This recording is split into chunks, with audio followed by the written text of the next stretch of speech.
అయోధ్యలో ప్రాణప్రతిష్ఠ వేడుకల క్రతువులు కొనసాగుతున్నాయి. మరో 4 రోజులే సమయం ఉండడంతో భారీగా భక్తులు తరలి వస్తున్నారు. రోజుకు 4000 మంది భక్తులకు అమ్మ రామాలయం నిర్వాహకులు ఉచిత భోజనం అందిస్తున్నారు. మెనూలో పప్పు, సాంబార్, పూరి, ఆలు మటర్ ఉంచారు. అమ్మ రామ మందిరంలో తెలుగు వాళ్ళు కూడా పనిచేస్తున్నారు. అయోధ్య రామ మందిరం ప్రారంభం తర్వాత 20,000 మంది తినేలా ఏర్పాట్లు చేస్తున్నారు. దీనిపై మరిన్ని డీటెయిల్స్ విజయ్ శర్మ అందిస్తారు. అయోధ్య రామ్లల్ల రామ మందిరం పక్కనే అమ్మవారి రామ మందిరం. ఇది చాలా పురాతనమైనటువంటి మందిరము. ఇక్కడ మనం చూస్తున్నాము, రోజు వేలాది మందికి భక్తులకు ఇక్కడ ఉచితంగా అన్నదానం చేస్తున్నారు. ఒకసారి వంటకాలు మనం చూడొచ్చు. పప్పు, సాంబారు, పూరి, కోఫ్తా, ఇవన్నీ కూడా పాపడ్, ఇవన్నీ కూడా అన్నదానం చేస్తూ ఉంటారు. అద్భుతమైనటువంటి వంటకాలు ఇక్కడ ఉన్నటువంటి భక్తులకు నిత్యంగా అన్నదానం రూపంలో చేస్తూ ఉంటారు. అయితే ఇక్కడ మనం చూడవచ్చు, ఇది పాపడు, అదేవిధంగా కోఫ్తా ప్రతి ఒక్క భక్తునికి కూడా ఇక్కడ ఉత్తరప్రదేశ్, అదేవిధంగా అయోధ్యలో ప్రత్యేకమైనటువంటి కోఫ్తాను కూడా ఇక్కడ స్వచ్ఛందంగా అనేక మంది వడ్డించడం జరుగుతుంది. అయితే ఈ ట్రస్ట్లో ముఖ్యంగా మన తెలుగు వాళ్ళు ఎక్కువ మంది పనిచేస్తారు. ఒకసారి ప్రస్తుతం వారు ఉన్నారు, వారితో మనం మాట్లాడదాం. అసలు ఎన్ని సంవత్సరాల నుంచి ఇక్కడ పనిచేస్తున్నారు, ఎట్లా అన్నదానం చేస్తున్నారు, ఎంతమంది రోజు తింటారు, ఈ విషయాలన్నీ ఇక్కడ తెలుగు వాళ్ళు ఉన్నారు, వారితో మాట్లాడదాం. మీ పేరేంది, ఎన్ని సంవత్సరాల నుంచి ఇక్కడ పనిచేస్తున్నారు? జై శ్రీరామ్. నా పేరు మణికంఠ. నేను తిరుపతి నుంచి వచ్చాను. ఇక్కడే అమ్మవారాం మందిర్లో ఎంప్లాయ్గా వర్క్ చేస్తున్నాను. ఇది అమ్మవారాం మందిర్లో ప్రతిరోజు రామ మందిరంలో రాముల వాళ్ళ సేవ కోసం వచ్చే భక్తులకి మనం పూర్తిగా ఫ్రీగా మనం భోజనం ప్రొవైడ్ చేస్తున్నాము. భోజన ప్రసాదం ప్రొవైడ్ చేస్తున్నాము. ఇది వచ్చి పాట్నా మహావీర్ హనుమాన్ టెంపుల్ తరపున మనం ఫ్రీగా అన్నదానం చేస్తున్నాము. ఈ అన్నదానంలో మన మెనూలో అన్నము, పప్పు, సౌత్ ఇండియన్ వాళ్ళ కోసం సాంబారు, మళ్ళీ పూరి, 2 రకాల సబ్జీ ఉంటుంది, మళ్ళీ స్వీట్ చట్నీ, అప్పలము, తిలోరి అంట, చిప్స్ అంటారు. దాని తర్వాత పైన నుంచి గీ కూడా ఇస్తారనమాట. రోజుకి ఎంతమంది భోజనం చేస్తారు, టైమింగ్స్ ఎట్లా ఉంటాయి, ఎన్నిటి వరకు పెడతారు, రాత్రి కూడా ఇది కంటిన్యూ అవుతుంది? ఇది వచ్చి మనం 11 గంటల నుంచి 3 గంటలు 3:30 వరకు సుమారు 4,000 మంది నుంచి 5,000 మంది వరకు భోజనం చేస్తారు. వచ్చే 21, 22 తారీఖు నుంచి రాత్రి సమయంలో కూడా 6 నుంచి 9 వరకు ఫ్రీగా అన్నదానం పెట్టడానికి ప్లాన్ చేస్తున్నాము. ఎలా చూస్తారు ఈ సేవను? మీరు తెలుగు వారిగా అయోధ్యలో వండుకుంటూ, అయోధ్య రామ మందిరం పక్కన వండుకుంటూ మీరు ఈ సేవ ఏ రకంగా కలిగింది, ఎప్పుడు వచ్చారు అసలు ఇక్కడికి?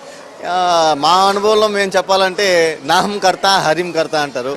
మనము ఇవన్నీ కర్తం మనం కాదు, అన్నీ స్వామివారే చేసుకుంటున్నారు, చేయించుకుంటున్నారు. ఎవరు ఎంతెంత సామర్థ్యం వాళ్ళని ఆ పనులు స్వామివారు ఏర్పరుస్తారు, ఆ పని ఏర్పడిస్తారు అనేసి అది వేదంలోనే ఉంది. ఇంకా పెద్ద పెద్ద వాళ్ళు కూడా చెప్తూ ఉంటారు. ఇది మేము మా లైఫ్లో ఇక్కడ మా ఎక్స్పీరియన్స్ ఎలా అంటే, మన చిన్న పని కూడా ఒక అరగంట 2 గంట సేపు చేయలేము. అయితే ఇక్కడ 4-5 ఇయర్స్ కంటిన్యూ 4 అవర్స్ 4 ఇయర్స్గా కంటిన్యూగా చేస్తున్నాం. అది కాకుండా మనం ప్రొవిజన్స్ తెచ్చుకోవడం, కూరగాయలు తెచ్చుకోవడం ప్రతినిత్యం అది అలవాటు అయిపోయింది. మొత్తం ఆ మైండ్ సెట్ అంతా భగవంతుడే కల్పించాడు. అది కాకుండా ఇక్కడ వచ్చే భక్తులు కూడా బాగా శ్రద్ధాభావంగా అన్నం భోజనం కాకుండా ప్రసాదంగా భావించి స్వీకరిస్తున్నారండి. అంటే ఇన్నేళ్ళు మీరు ఇక్కడ ఉంటున్నారు, ఇప్పుడు రామ మందిర ప్రతిష్టాపన జరుగుతుంది. ఇక్కడి నుంచి విపరీతమైనటువంటి భక్తుల తాకిడి అయోధ్యకుండ నుండి దేశవ్యాప్తంగా కాదు, ప్రపంచవ్యాప్తంగా కూడా వస్తున్నారు. సో ఇంకా సేవ పెంచే అవకాశం ఉన్నదా? మీరు ఎట్లాంటి నిర్ణయాలు తీసుకోబోతున్నారు? ఇక్కడ దేశంలో నలుమూలల నుంచి రావడానికి వేచి చూస్తున్నారు రాముల వారి భక్తులు. అదే కాకుండా ఇక్కడ మేము ఇది వచ్చి ఇక్కడ ప్లేస్ కొంచెం తక్కువగా ఉంది.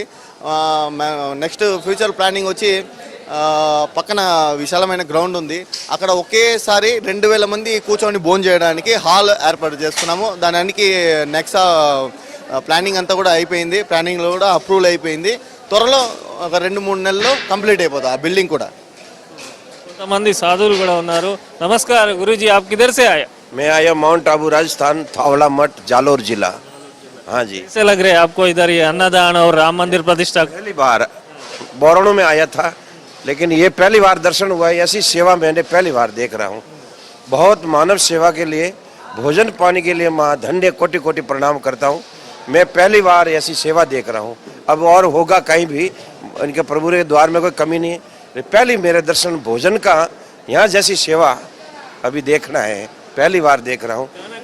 है अरे प्रभु क्या वर्णन करूँ मैं, बोलने के लिए कोई मेरे शब्द नहीं है। बहुत अच्छा भोजन, कोई भी इतनी आइटम मतलब प्राप्त कराना, ये मेरे प्रभु की कृपा है, राम जी की कृपा है। श्री राम, जय जय सीताराम। मैं स्वामी राजेंद्र भारती, चौगाला, राजस्थान, माउंट आबू। అది కరసేవకులు వివిధ తమిళనాడు, హిమాలయాలు, మహారాష్ట్ర, గుజరాత్ ఎవ్వరు తేడా లేకుండా ప్రతి ఒక్కరు ఇక్కడికి వస్తున్నారు. సో చూస్తున్నాం అందరికీ కూడా ఇక్కడ స్వచ్ఛందంగా ఉన్నటువంటి వాలంటీర్స్, కొందరు భక్తులు కూడా భక్తులందరికీ వడ్డిస్తూ ఉంటారు.